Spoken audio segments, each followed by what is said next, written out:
I have a friend who once shared with me that during the time when she and her husband were living separately, this was after she discovered that the husband was having an affair, and so the husband moved out of the house and moved in with the other woman. But she still continued to pray for healing and reconciliation and restoration of their marriage. She continued to pray for God to bring her husband back home to her and to their children. And then one day, while praying for her husband, she realized that she wasn't actually making space for what she was asking to receive. So, as soon as she realized that she wasn't making space, she walked over to the closet and then cleared the space that her husband's clothes used to occupy. She made sure that the shelves, the drawers, his side of the bed, his side of the bathroom sink are all ready for him whenever he comes back. You're listening to Shift Happens Every Day, podcast episode number 4. Picking up where we left off last week, we're continuing on with part 3 of the 4-point plan for starting the new year strong. If each one of us is a work in progress, and we are constantly being quote-unquote worked on by our master creator, then that means every day we are growing.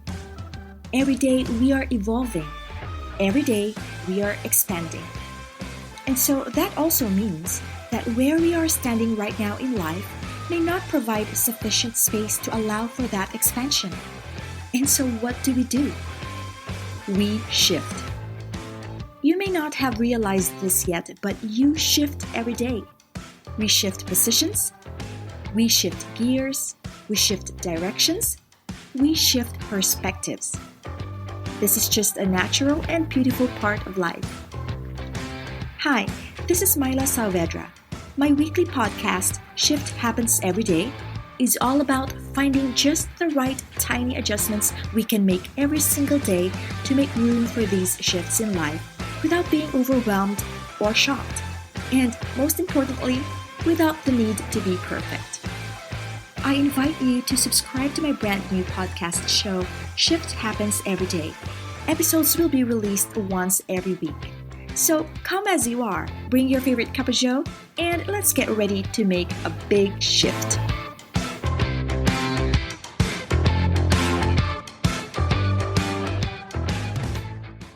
Hey there, it's Myla Saavedra, and welcome to another episode of Shift Happens Every Day. This episode is actually part 3 of our 4-part mini-series, which we started 2 weeks ago. This is the 4-point plan for starting the new year strong. Last week, we talked about the different things that could be weighing you down or holding you back, preventing you from moving forward in life and in business, and preventing you from moving closer to your goals. We talked about why you should and how you can begin letting go of these things. If you missed that episode, simply go to the main menu of this podcast show in whatever platform that you're listening on right now and click on the link to episode 3. But if you already listened to it, I hope that last week's episode was an eye-opener, and I hope that it helped in identifying what those dead weights might be in your life, and that the thoughts that I shared were impactful enough to motivate you to start getting rid of certain things in your life. So just a quick review of what the 4 points of our game plan are. Point number 1, be grateful for everything you received last year. Point number 2, let go of everything that's weighing you down. Point number 3, make space for what you're asking to receive. And point number 4, welcome change with grace and ease. Today, we will talk about point number 3, make space for what you're asking to receive. You might think that this is exactly the same as point number 2, letting go of everything that's weighing you down, but it's not. Letting go doesn't automatically mean that you're actually freeing up some space for new things to come. Your willingness to release something is not necessarily the same as your willingness to receive something else. You might decide to let go of something, but it could also still be the case that you're not ready or not willing to welcome something else to come into your life in place of that which you just let go. Making space for what you're asking to receive refers to specific actions that you're willing to take in preparation for the arrival of your desire. It's a strong and firm declaration that you believe you deserve and that, in fact, you've already received what it is that you're asking for. A farmer who prays for the rain to come pouring down on his land but doesn't do anything to prepare his land doesn't truly believe that the rain will come, does he? Nor does a woman who's praying to find the love of her life but isn't willing to go out and meet new people due to this belief that all men are deceitful and therefore will only break her heart. Her refusal to go out and meet new people means that she doesn't truly believe that a loving relationship is possible for her, let alone find it. Letting go is an act of surrender, while making space is an act of faith. And faith always requires action. Your faith, or whatever it is you strongly believe in, is made clear and evident in the choices that you make and the actions that you take. Using the same example I made earlier, a woman who desires to find love but refuses to go out and meet a man or meet men is making that choice because of her strong belief that no matter what, no matter where, any man she meets is bound to break her heart. So she's making the choice to stay home and not mingle, not socialize, and not put herself out there.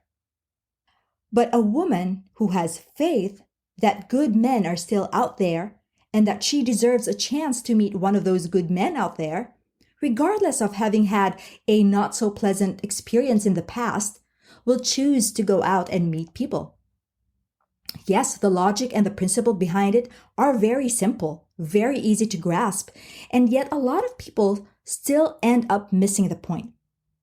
That you need to intentionally make space for what you say you desire to have in your life.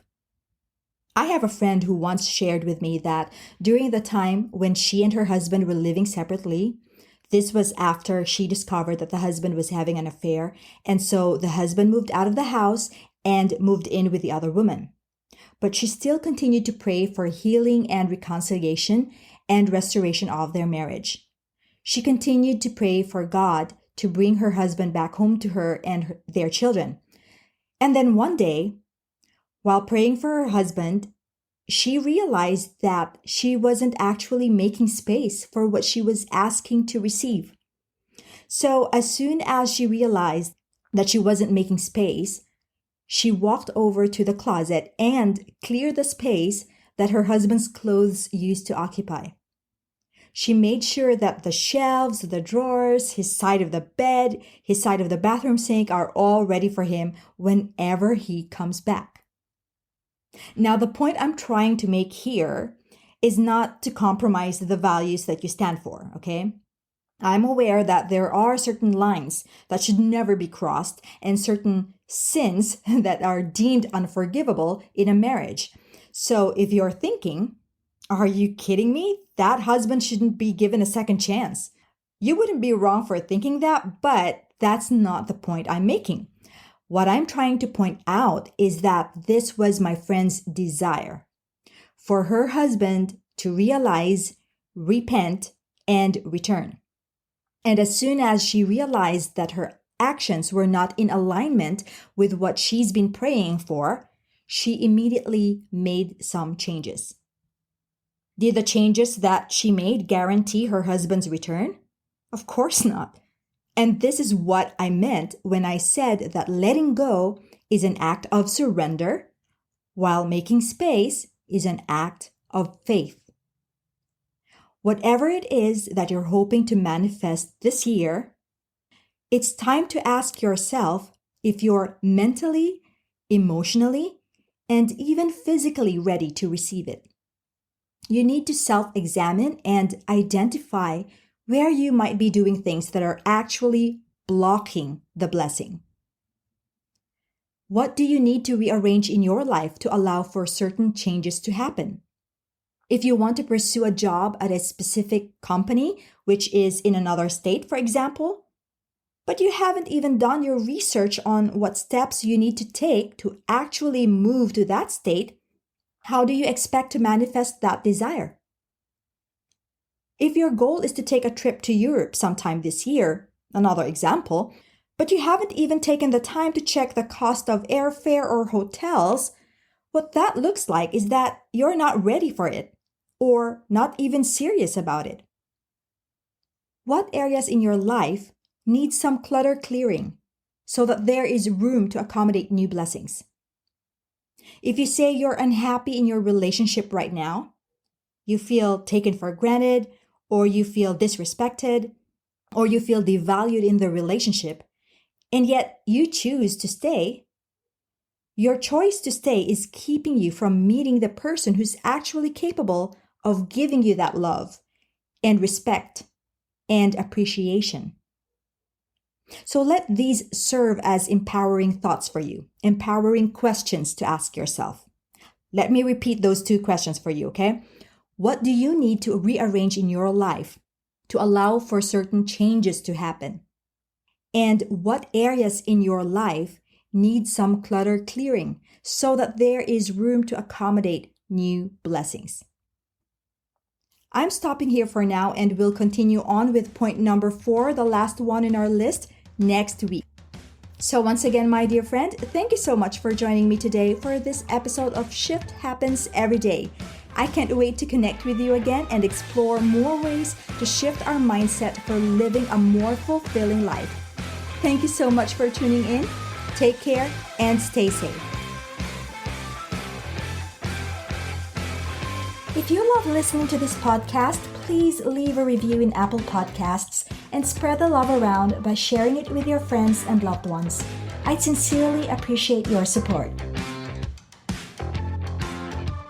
Thanks for listening to Shift Happens Every Day. You can access the show notes for this episode and all past episodes at www.mylasaveda.com/podcast.